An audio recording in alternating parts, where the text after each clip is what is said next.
Muy buenas tardes de día lunes. La verdad que tenemos temas hoy para nuestro programa de producción, trabajo y soberanía. Temas que están fuertemente relacionados con la producción, temas que están muy fuertemente relacionados con el trabajo, igual desocupación, y tema que está muy relacionado con la soberanía. O sea, tenemos para poder elaborar ideas con estas temáticas, y lo que buscamos, como siempre, en nuestro programa es esclarecer y hablar de temas con datos reales, que es lo que genera seriedad y respeto. Bueno, ya estoy viendo ahí a mi querido amigo don Raúl Utim. Muy buenas tardes. Raúl, ¿cómo estás vos? Bienvenido. Buenas tardes, Ricardo. Buenas tardes, nuestros oyentes, nuestros televidentes. Un gusto poder compartir esta hora con ustedes y más teniendo temas sumamente importantes para charlar, para discutir, para intercambiar opiniones. Así es. Bueno,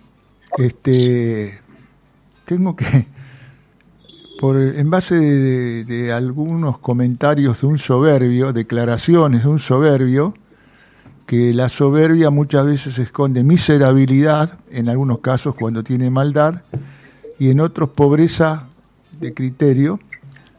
Hemos escuchado a un funcionario del actual gobierno hacer una crítica muy fuerte hacia la industria nacional. Quisiera que, si podés, te explayaras sobre este tema que también lo conoces vos, ¿no? Siendo un industrial. Exactamente, y te agradezco que me des la oportunidad para hablar precisamente de este pavoroso comportamiento que tuvo el ministro Caputo. Porque no solamente sale públicamente a insultarnos, a tratarnos de tarados a los industriales, tarados entre comillas, fue la palabra exacta que usó, por más que ahora diga que él nunca lo dijo, está grabado en todas partes, así que realmente él no se debe hacer el tarado y asumir y pedir disculpas.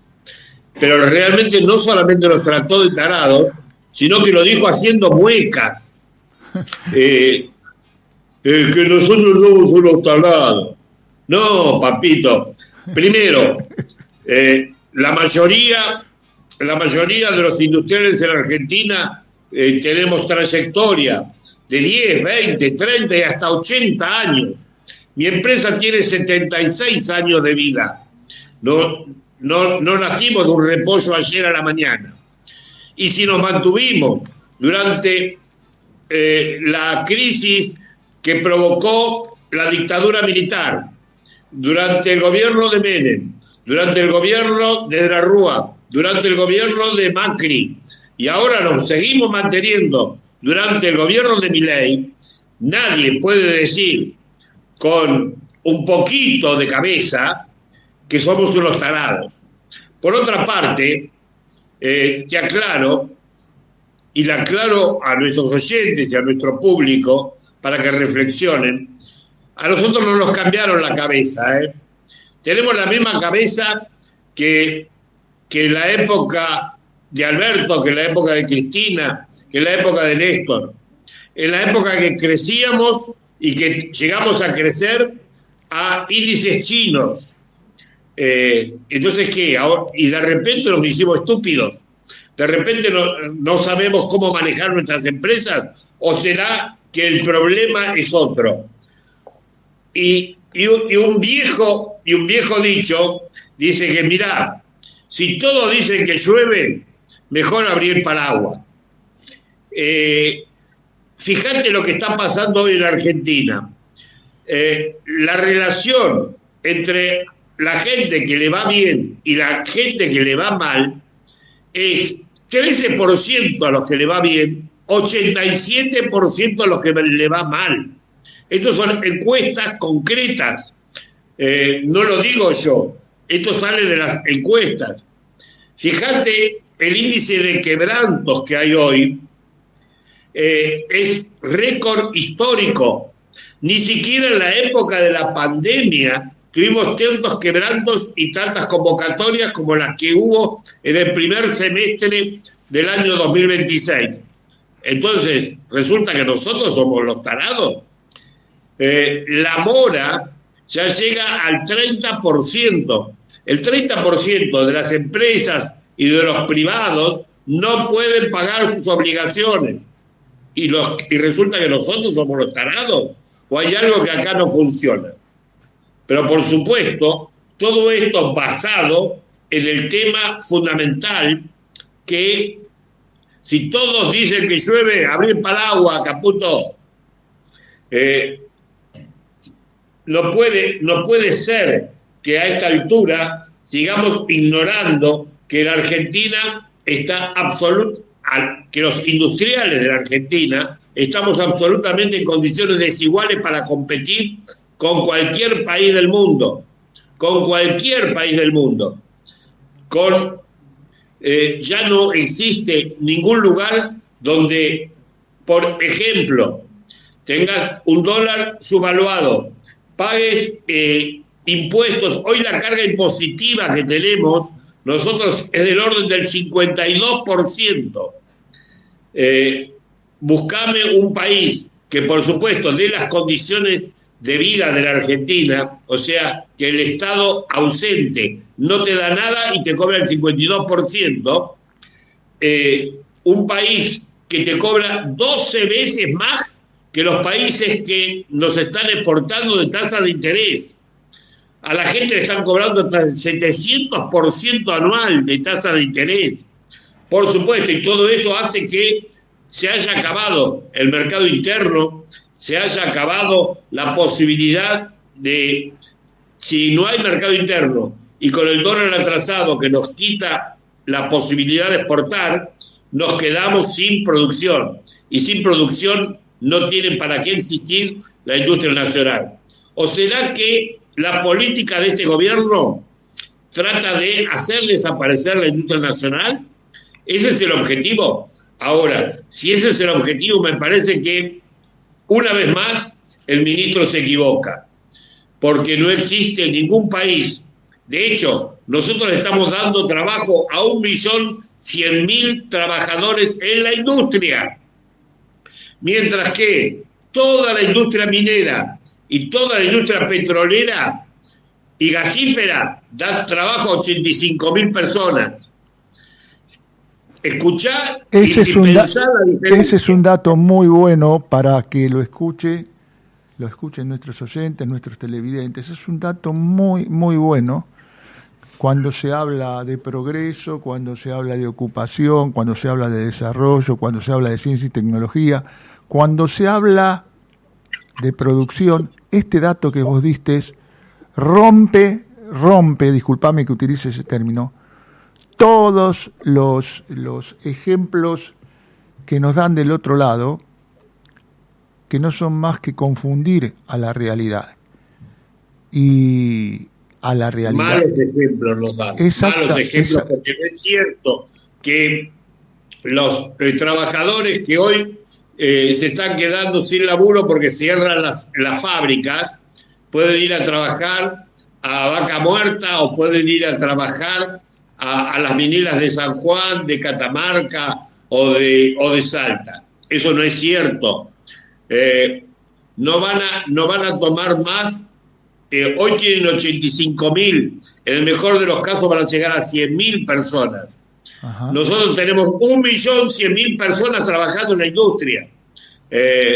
Papito, esto no hay con qué darle. Para un país de 47 millones de habitantes, es imposible que no exista industria. Además, la industria no solamente nos asegura la soberanía, porque no vamos a depender de terceros países, sino que nos asegura el trabajo, el tener el producto, el tener continuidad en los desarrollos, el tener ciencia y tecnología. En cambio, la importación indiscriminada, como tenemos en este momento, no tenemos ningún control sobre lo que entra, no tenemos control sobre la calidad, no tenemos control sobre los precios de referencia, porque los sacaron, no tenemos controles fitosanitarios. El contrabando es absoluto y contra eso tenemos que competir permanentemente, contra el puerta a puerta, contra los sistemas afiladísimos que tiene China de mandar cajitas sin ningún tipo de impuesto, mientras que, como te decía, acá pagamos el 52% de impuestos. Las pymes son absolutamente necesarias, y lo hemos probado en crisis anteriores, absolutamente necesarias para revertir estos procesos de industricidio, porque somos el 97% de las empresas y damos trabajo al 75% de la mano de obra activa privada. Entonces, y estoy hablando en este caso de las pymes en general, no solamente de las industriales. Esto es realmente vergonzoso.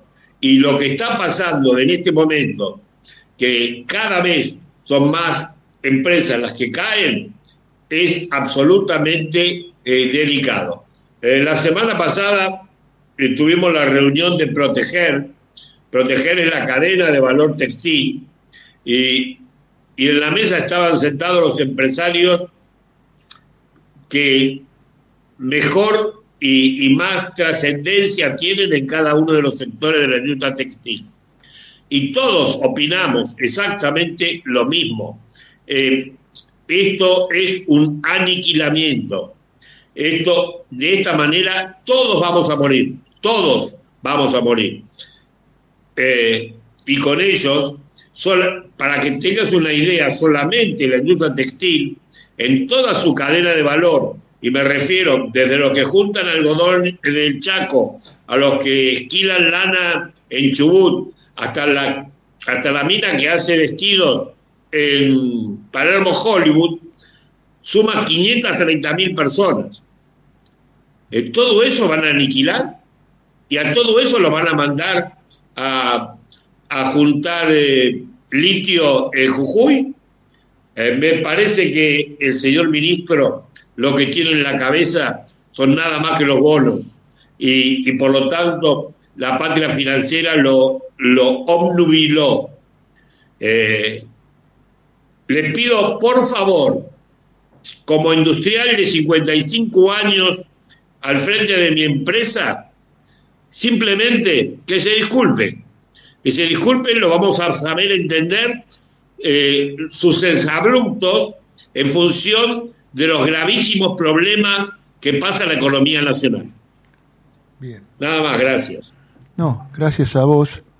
Y la verdad que, bueno, es grave, porque una cosa es tomar medidas o querer justificar medidas que se van tomando, que quizás no son las más, digamos, importantes para la producción nacional, sino que son medidas que van encaminadas a destruir la producción nacional. Ofender cuando no tenés ninguna experiencia como empresario, o tenés una experiencia como empresario muy chiquita, si sumás la historia de muchos hombres de la industria textil y de otras industrias que vienen con una tradición de familia en todo esto, ¿no? Y que lamentablemente el sistema que estamos viviendo los está llevando a la extinción. No quiero ser duro con el término, pero sí, a la extinción, porque no todos se van a poder transformar en importadores. No hay lugar para todos en eso. Y además no sirve para nada si queremos encaminarnos a algo que es elemental en cualquier nación independiente, en cualquier nación que habla de la producción, que en cualquier nación que busca trabajo, y esencialmente la soberanía, que es mirar qué nos hace falta, primero cuidar lo nuestro, como hacen los países en serio. Y si hay algo que no tenemos o que necesitamos, bueno, entonces lo importamos. Pero no volver a esas políticas que comenzaron con el gobierno de Martínez Dios, ¿te acordás? La mesa y las sillas, bueno. Y no cambiaron más cuando tuvimos gobiernos como el actual. La política de Menem fue soldar todo eso, directamente entregar todo. Después vino otra etapa fuerte con esa misma política de Macri y ahora la tenemos con el actual gobierno. Pero bueno, es la realidad. Yo quería ir a otro tema que para mí, o a otros temas, no a otro tema, porque hay varios temas que creo que tendríamos que, si el tiempo nos da, conversar.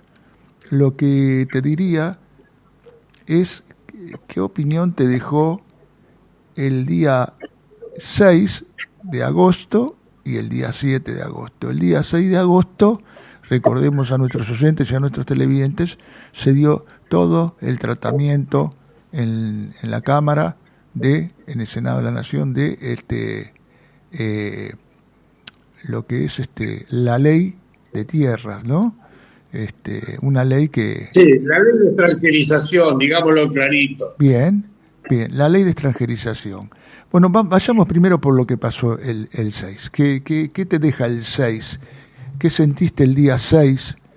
Que seguramente estabas marchando también con toda la gente que estuvo en la plaza del Congreso. Por supuesto, ahí estuvimos mojándonos, muertos de frío, cierto, tengo que emplear palabra fina, muertos de frío porque soplaba un viento helado y toda la gente, porque participaban la CGT, las dos CTA, la UTEP, organizaciones sociales, por supuesto los empresarios pymes, estábamos todos en la plaza. Y te puedo asegurar que he hablado con muchísima gente y muchísima gente suelta. Esto fue lo más interesante. Muchísima gente suelta. Yo te diría, mucho más gente suelta que atrás de alguna bandera de organizaciones sindicales o sociales. La gente entendió claramente, como lo entendió en otras épocas, me refiero como lo entendió en el 2x1, como lo entendió con la ley universitaria, como lo entendió con el Garraham, que no se puede dejar pasar las cosas así ligeramente. Y la gente reaccionó. Y dijo, basta de pasarlos por encima, basta de pasarlos por arriba. La patria no se vende, fue la consigna que se cantó en todos lados. Y eso hizo que, primero, ya de partida, saquen la parte de la ley que se refería a la extranjerización de tierras. Esa parte ya desapareció de partida. Creyeron, ingenuamente, por cierto, porque en realidad, y también lo tengo que decir con todo rigor, que no conocen al pueblo, no conocen la realidad argentina. Entonces, creyeron que sacando la parte de extranjerización de la tierra, el resto iba a pasar así como así.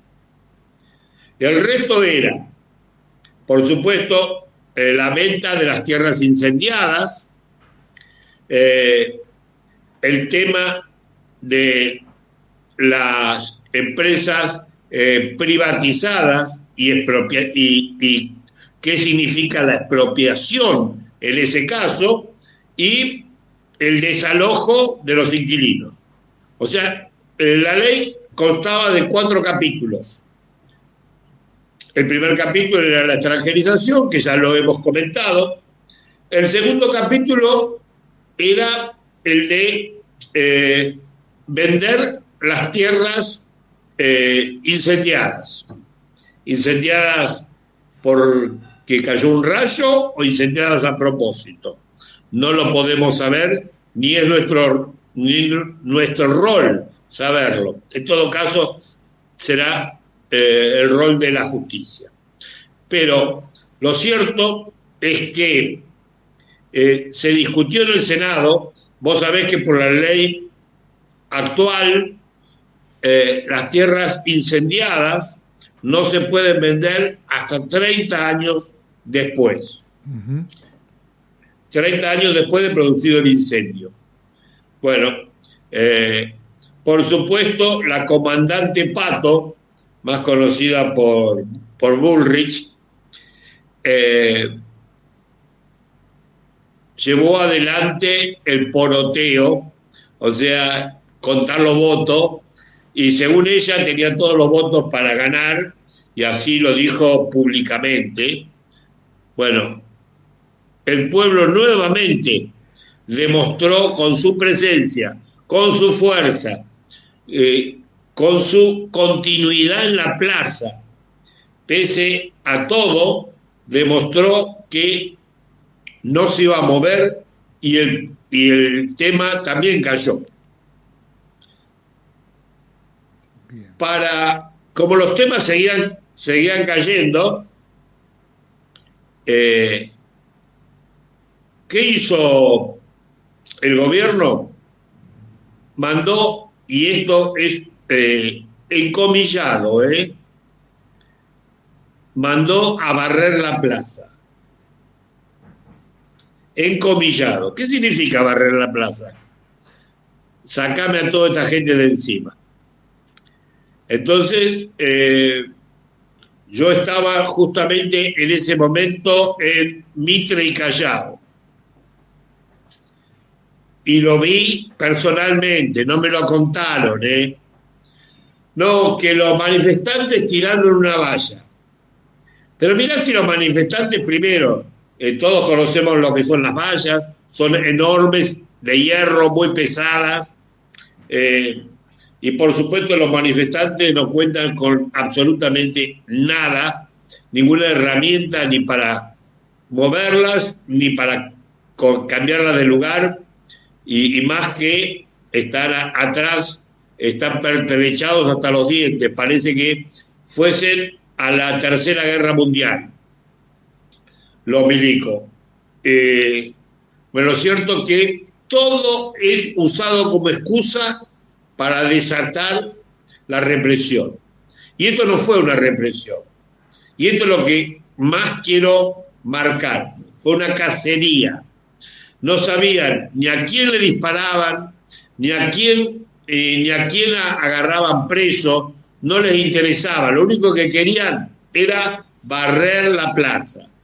Entonces empezaron con las balas de goma, empezaron con los gases, empezaron con los camiones hidrantes, sobre llovido, mojado. Esto sí que es sobre llovido, mojado. Porque estaba lloviendo y encima te tiraban agua con los camiones hidrantes. Realmente una cosa espeluznante, espeluznante. Si me permitís, ni en la dictadura, ni en plena dictadura nos corrieron de esa manera. Bueno, realmente habría que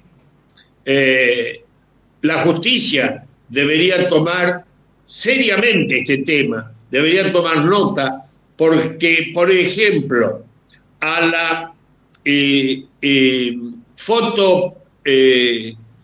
fotógrafa que la lastimaron, estaba cumpliendo su trabajo como fotoperiodista, le pegaron 3 tiros en la cabeza, 3 tiros en la nuca. Un oficial, un comisario inspector de civil, que ya está registrado, ya tenemos nombre y apellido. Le pegó 3 tiros en la cabeza y la hospitalizaron. Y la ambulancia del SAME ni siquiera quería venir. Ahora, bueno, no, quiero agregar algo porque lo viví yo. Estando sentado en una cafetería con mi hija menor, estábamos fuera de ese eje, atacaron en la calle a sálvese quien pueda, tuvieron que bajar las persianas de este lugar, de esta cafetería, y vos veías y oías tiros, granadas de gases, cualquier cosa, no respetando a la gente que estaba fuera de esa movilización. Yo lo viví muy de cerca. O sea que lo que vos estás diciendo era para cualquiera. Y tenés que estar muy mal, por no decir otra cosa, para tirar y para pegar como se pegaba. Salgo aproximadamente a las 21, cuando ya había terminado todo de esa cafetería, porque me quedé ahí. Me fui caminando hasta la calle Corrientes, mi hija toma el subte en la avenida Corrientes, y yo me voy caminando desde Uruguay y Corrientes hasta la 9 de julio, hasta el Obelisco. Había gente, 3 casos vi, de gente, de un grupo de gente que iba caminando, que se paraban y los levantaban sin pedir ninguna identificación ni nada, cosa que a mí me sorprendió mucho, ¿no? O sea, fue verdaderamente grave. No sabía esto que vos me estás contando, que fue tan así, no ignoraba el tema de la fotógrafa, de la periodista que le tiraron y, bueno, no sé. Todavía está hospitalizada, ¿eh? Bueno, es para tener en cuenta todo esto, Raúl, es para tener en cuenta, y yo creo que... Se pasan por arriba los derechos humanos, se pasa porque ni siquiera te piden documentos. En la dictadura, si vos no llevabas los documentos, te llevaban preso. Acá ni siquiera te piden los documentos. Te llevan preso por cualquier cosa. Porque sos morocho, porque usás gorrito o porque se le dio la gana. Andan con las motos levantando y cazando. Terrible, es verdad cómo estaban las motos de un lado para otro. Y esto me hizo acordar mucho a una película de allá lejos y hace tiempo, de Costa Gravas, Estado de Sitio. Tremendo. Claro. Bueno, esto es estado de sitio. Terrible. Esto es estado de sitio sin declarar. Por eso que digo y afirmo que la democracia hoy está en peligro. Nos está quedando poquito de democracia. Cada vez se parece más esto a lo que vivimos, los que tenemos larga experiencia de vivir lamentablemente épocas dictatoriales. Y esto no es democracia. No es democracia no poder protestar, no poder ir a una marcha sin que te ataquen, y un peligro para la sociedad. Lo que quieren es que tengamos miedo. Lamentablemente, vos como padre, yo como padre y abuelo, tengo miedo que vayan mis hijos, que me acompañen mis nietos. Le digo, no, mejor no vengas, o vení conmigo, que ya tengo la experiencia necesaria para saber cuándo quedarme y cuándo alejarme un poquito, porque... ¿Sabes lo que pasa? Perdóname que te interrumpa. No, ¿sabes lo que sucede? Es que lamentablemente hay un montón de gente que vive en una nube, no ve nada. Es como que se ponen, se tapan la cara, se tapan los oídos y no ven nada. Y esto es un peligro para todos, porque cuando te toca, te toca. Estoy hablando de no respetar los estados como corresponden, el respeto a la persona, ¿ok? Y acá yo digo que hay que ir a quién da las órdenes, más de aquellos que son los que están procediendo, porque siempre hay una responsabilidad y hay que ir a quien ejerce la mayor responsabilidad. Dejando de lado esto, Raúl, quisiera que... se nos va a terminar el tiempo. No, sí, porque quisiera que habláramos un poquito del 7, del Día del Patrono del Trabajo de San Cayetano, que hubo una movilización y de mucha gente fue espontánea, y de otros se vieron gremios, se vieron organizaciones sociales, se vieron empresarios también, en 2 casos que yo conocía, y se hizo todo de alguna manera en forma pacífica, respetando. Quiero decir también, para que quede bien claro, que en la marcha del 6, mucha gente autoconvocada, que se autoconvocó, no llevaba pancartas ni llevaba nada relacionado con partidos políticos. Eso también hay que decirlo, ¿eh? Entonces, sí, lo dije antes. Bien, ahora te pregunto, ¿qué opinión tenés sobre el día 7? Mira, por supuesto, fue una gran movilización, mucha gente, fundamentalmente la gente suelta, porque si bien esto lo organiza la UTEP, fundamentalmente a cargo del gringo Castro, cosa que me parece excelentemente bien, porque San Cayetano es el ¿cómo que se llama? El patrono del trabajo. El santo del trabajo, y en un momento donde el trabajo está en una situación muy compleja, y te voy a pasar algún numerito, como corresponde a un empresario. En los primeros 6 meses del año, que de hecho llamamos 7 meses, en los primeros 6 meses del año, donde tenemos estadísticas concretas, hasta el 30 de junio se perdieron 128.000 puestos de trabajo ya firmes, en blanco. Ni hablemos los que se perdieron en negro. Entonces, 128.000 puestos. Gente que a partir de ahí sale a buscarse la vida como puede, a rebuscársela como puede. ¿Pero qué significa rebuscársela como puede? Así trabajen 13 horas en Uber, 14 horas en Rappi o lo que sea, el sueldo les cae un 30%. Un 30% menos, porque ya no tienen aguinaldo, ya no tienen vacaciones. Si se enferman, la cosa se le pone brava. La situación es realmente muy, muy compleja. Entonces la gente va porque necesita, la gente necesita creer, necesita agarrarse de alguna soga, y en este sentido San Cayetano les tira una soga, y eso hace bien. Las organizaciones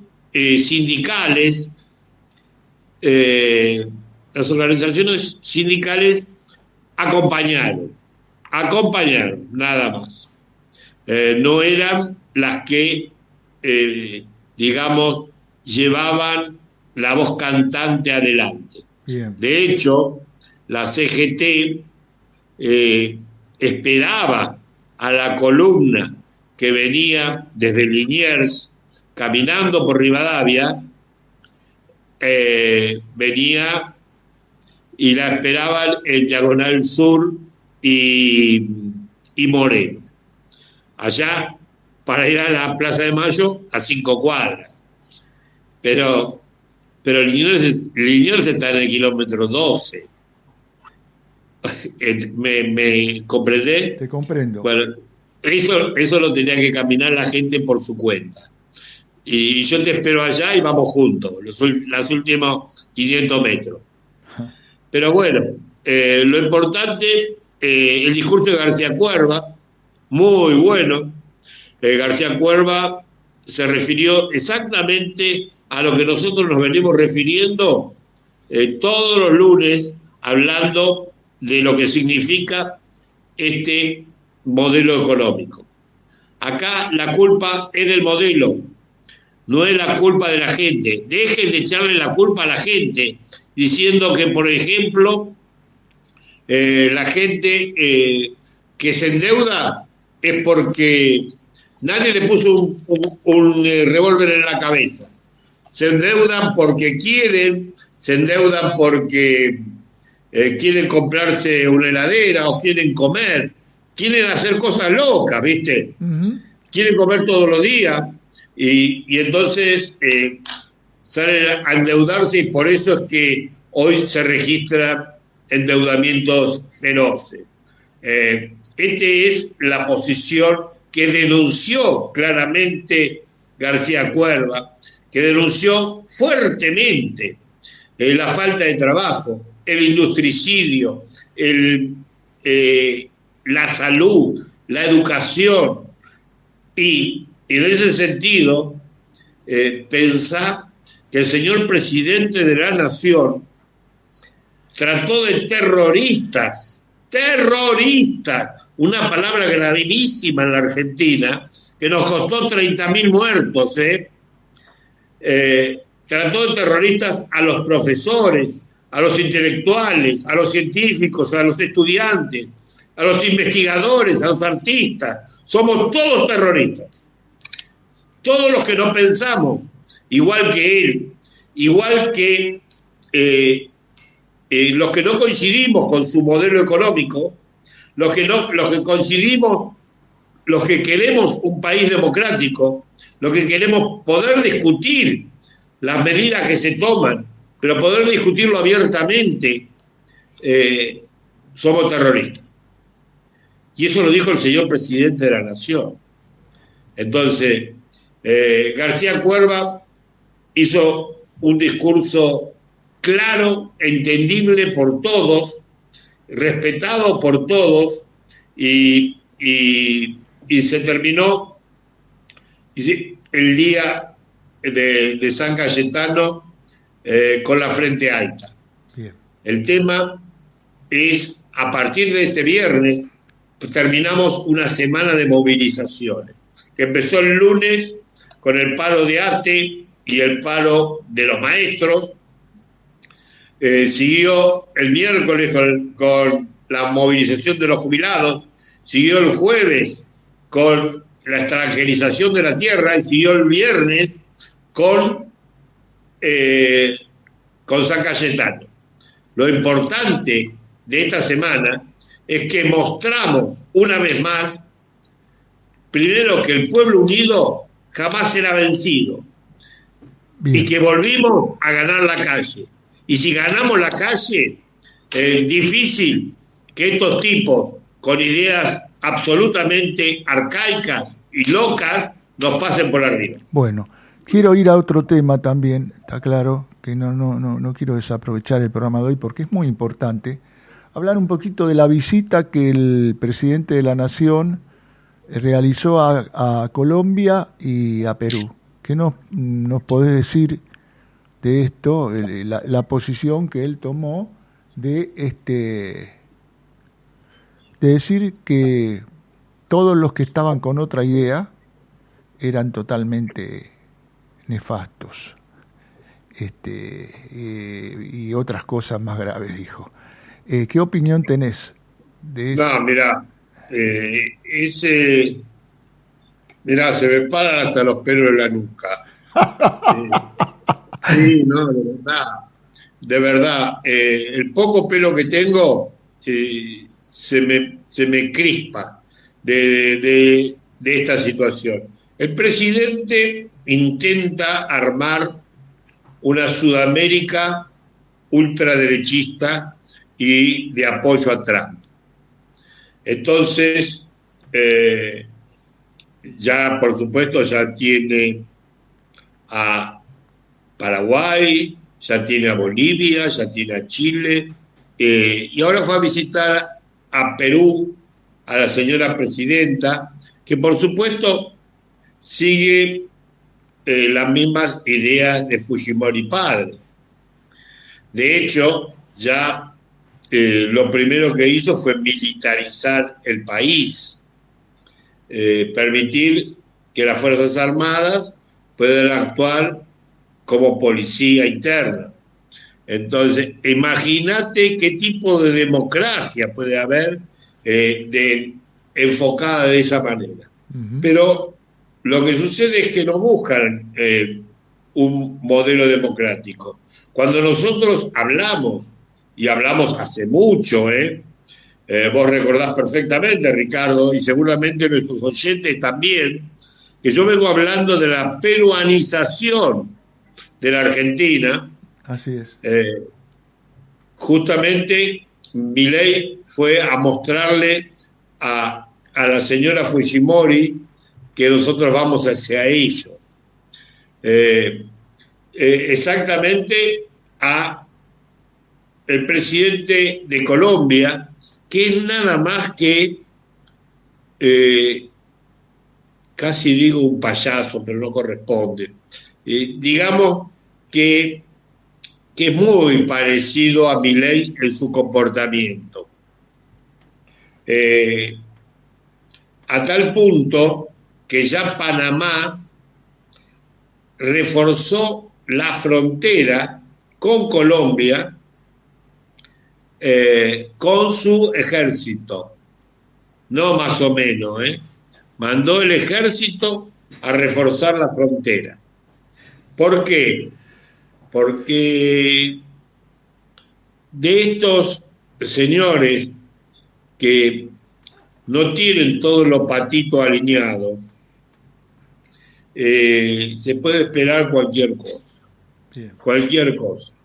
Y los que, insisto en este concepto, los que democráticamente tomamos decisiones, sabemos claramente que puede pasar cualquier cosa. Fíjate que nuestro señor presidente no se conformó solamente con insultar en su propia casa al presidente de Brasil, a Lula, que es como,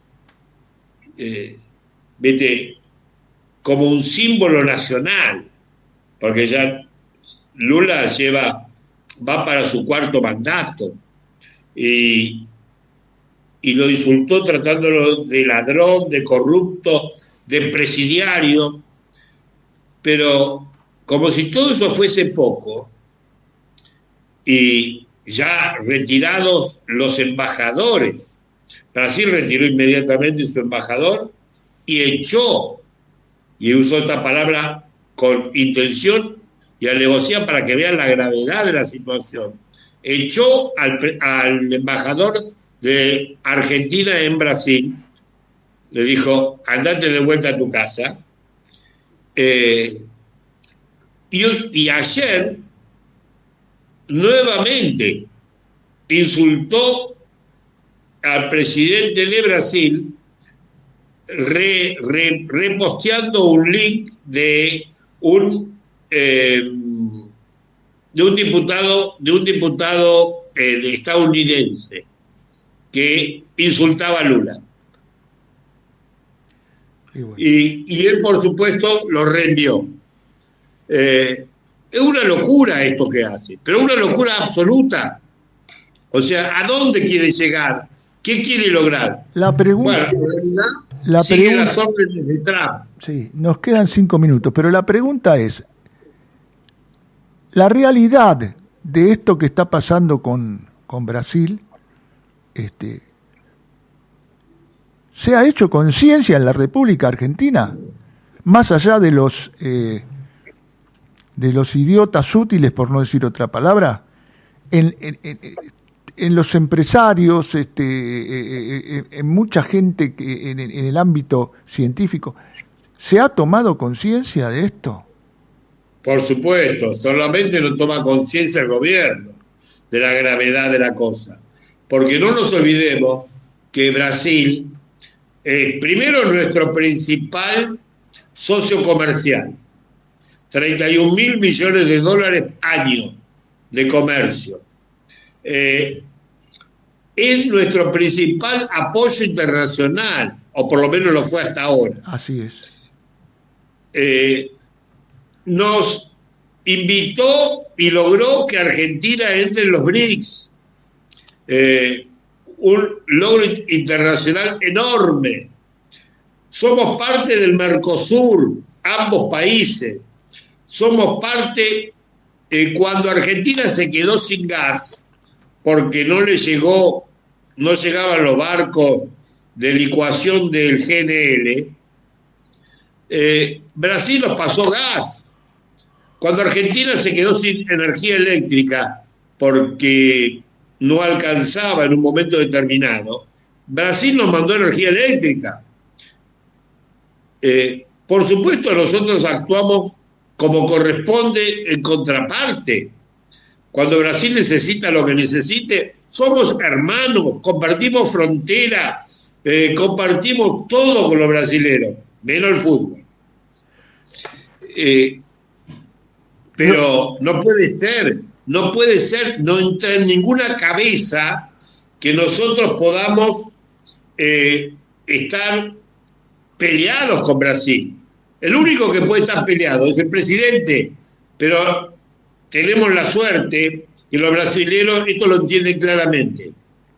Milei no es Argentina, no solamente no es Argentina, sino que no es patriota.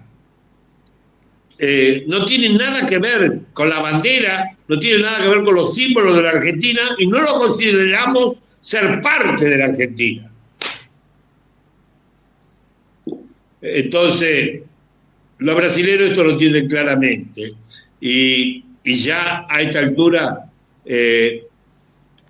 por supuesto, tienen que tomar las medidas diplomáticas que corresponden, pero no van a pasar de ahí, porque saben que esta figurita de circo es nada más que por la galería. Bien. Nos quedan 2 minutos, creo que hemos tocado. Exacto, 2. 2. Bueno, te digo que hagas el cierre en 2 minutos. Te pido que hagas el cierre. ¿Qué cierre? El cierre, mirá, el cierre se lo voy a dedicar como corresponde a un industrial. La situación de la industria es catastrófica, pero es catastrófica de verdad. No sabemos ya de qué soga agarrarnos para seguir en pie. Y esta gente no está haciendo nada para que esto se revierta. Por el contrario, la inflación de 2,9%, el de Cava, como se dice, para mí sigue siendo Capital Federal, pero ahora se le dice Cava, marca claramente un avance de la inflación muy grande. De hecho, en el mes de junio la inflación fue el 1,8 y en julio fue del 2,9, 1,1 encima. Y nosotros calculamos que la inflación nacional va a estar alrededor del 2,2, 2,3. También venimos del 1,9 y ya saltamos al 2,3. La realidad es que la inflación no va a bajar del 2% en el resto del año. Y no puede bajar, porque estos tipos, y no digo que son inconscientes, saben muy bien lo que hacen, le importa 3 pepinos que la sociedad siga pagando los costos de su aventura económica. Bien. ¿Cómo puede bajar la inflación con lo que suben los servicios? Si los servicios hoy que marcan directamente el aumento de costos de todo, el aumento de la luz, el aumento del gas, el aumento de el agua, el aumento de los teléfonos, el aumento de los peajes, el aumento de todo, hace que indiscutiblemente estemos siempre con una inflación tremenda. Y esto hace... tenemos que cortar la última. Sí, ya.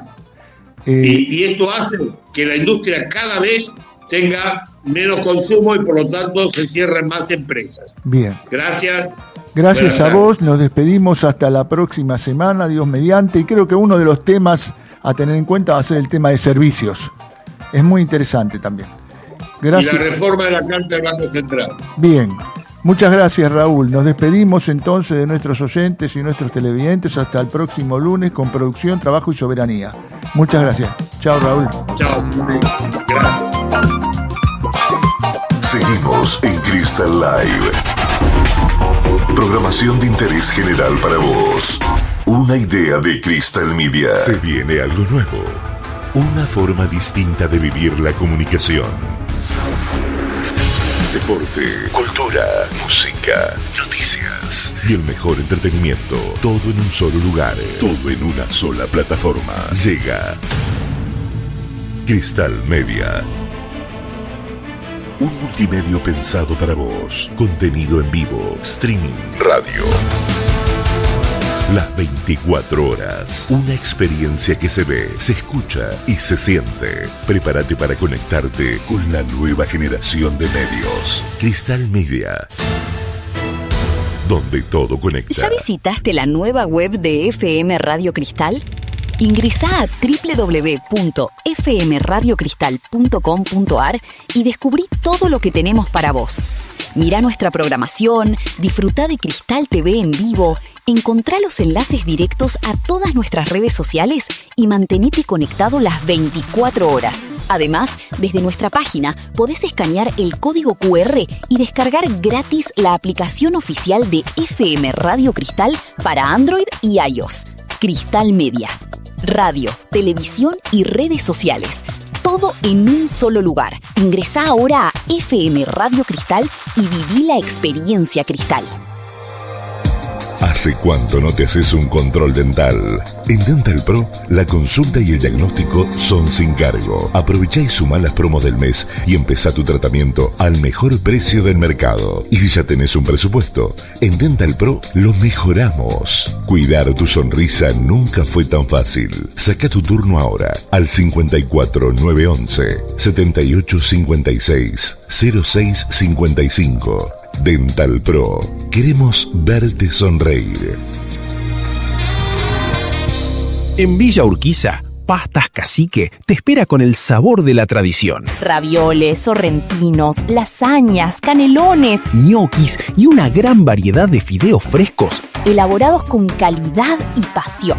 Además, acompaña tu elección con nuestras salsas caseras, una selección de vinos y deliciosos postres y dulces para completar una experiencia única. Acércate a Triunvirato 4177 o haz tu pedido al 4523-9047. Pastas Cacique. El verdadero sabor de lo casero. Cerca tuyo.